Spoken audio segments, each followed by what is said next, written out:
Welcome back to The Imperfect Drummer. Today's video hopefully will be short and sweet. Someone requested that I test Cubasis 3 on the iPad with my Soundcraft Signature 12 MTK. So this will be just a quick run through of how you set it up and then how you access the files if you want to mix them on something else. And I might run through a few of the effects.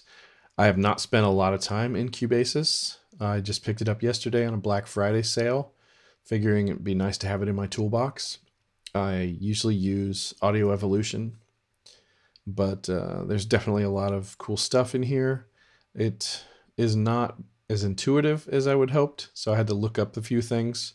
I actually had to look up how to get the files out of it. So it turns out it saves them in the On My iPad section in your Files app. So it's a lot easier than I thought it would be. So let me pull it up. I've got my iPad mirrored here. So what I've got here is a blank project called Drums. I'm going to start adding them.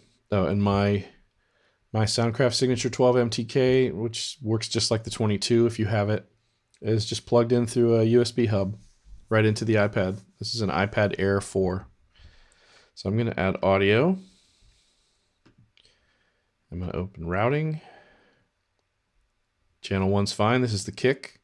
I'm going to turn off 1 and 2 and turn on 11, 12. On the Signature series, the stereo returns are 11, 12, not 1 and 2. If you're doing this with any other kind of interface, chances are it's 1 and 2, but on this one it's not. There are ways around that using USB sends, which you have to use for GarageBand because it's wired. It's hard coded to 1 and 2, but on this we're going to use 11, 12. You're not actually going to hear anything, and I'm not going to play the drums. I'm just going to show you how it all sets up, and trust me, it does work because I tracked a little yesterday to test it, and it worked. All right, so I could rename these.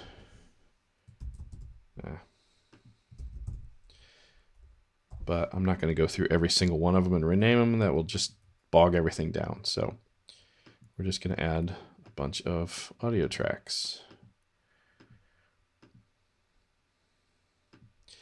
Now I happen to want my hi-hats on 3, but it's actually channel 7 because of the way I set the board up originally. So I've got 1, 2, 7, and then 3. The 10-inch tom will come next on 3.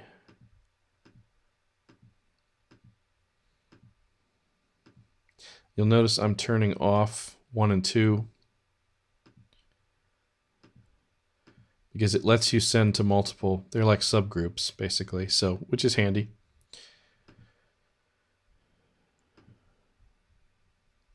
Oop. Let me think. 1, 2, 3, 4, 5. Yeah, 6 is 5. 7 is 6.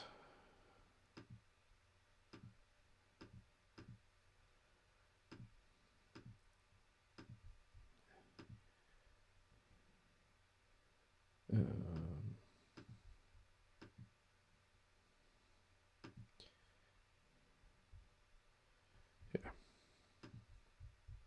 Sometimes I get ahead of myself here. Track 9 is 10.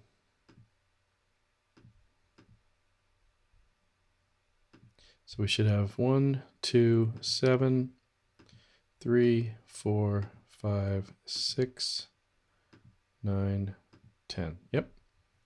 Now I'm going to turn on the mixer. And I'm going to go down to the end.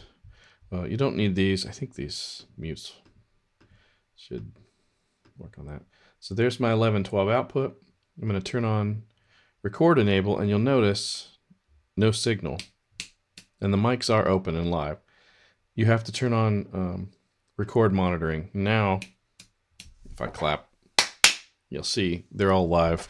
I've got a bit of a noise floor in this room, so that's why they're all kind of bouncing.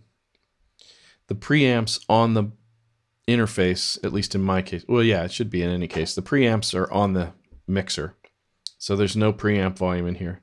Now, because I'm listening direct through this, I could pan things if I want, the 10-inch tom over a little. From a drummer's perspective, this is usually what I do. And then, oop, that's the hi-hats, isn't it? If you double click, it should center. There we go.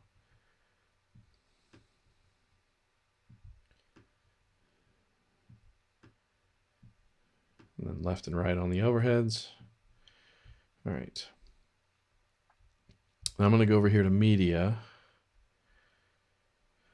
There is a way to do sharing, but it just shares the project file.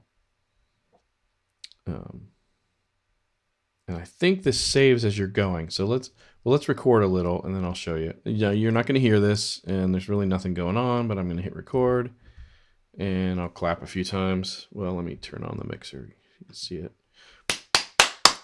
Yep. Clapping a few times and stop it. Okay. And I need to read the manual. I'm honestly not sure what this thing is at the top there, but I'm not too worried about it right now. If you want to find out what it is, you can read the manual just like I'm going to do after this. All right, so now I think I've got it. Yeah, I'm going to go to Files, and on my iPad, Cubasis 3, audio. Oh, there's nothing in there. Let me go to the projects. There we go.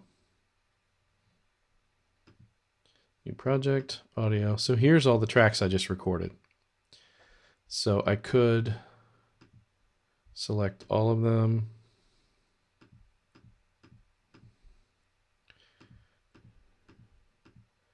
And then share.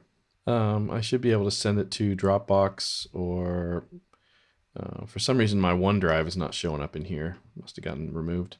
Or I can just put them on the iCloud drive. But that's how you can get your tracks out if you don't want to mix in. If you don't want to mix in Cubasis. And yes, that was a game. That was an Apple Arcade game you saw in the background there. I've been playing in my free time. So there are some other settings here. If I go back to media, you can mix down right in here, create a mix down and then save it. And you can go into mix down and spit out one track at a time. I just don't like to do that. I tend to mix in Logic on my laptop, so but not everybody has that. Like if you have an iPad Pro, you totally could set it up and hook speakers to it and mix off the iPad Pro. I don't see why you couldn't. There is something else I wanted to show. Import. Let's see. Yeah, so this is like an Amy Grant song. All right. This is the part that I didn't quite get right. In my tests, I don't think it puts it, yeah, it doesn't put it on a track to start with. So I'm not sure. Don't know. No. There is an undo. There we go. I looked at the instructions on this and I should have read them better, because there's a way to add this to the song, like if you want to play along to it. Okay, I looked this up and I think I just need to drag it. Yep. There it goes. Yeah, you won't hear it because it's going through headphones out of the mixer. But this is how you can, and you wouldn't record enable that. This is how you can play along to a track for doing drum covers and things like that. So basically you import it and then drag it up to the bottom section here. I'll do that again.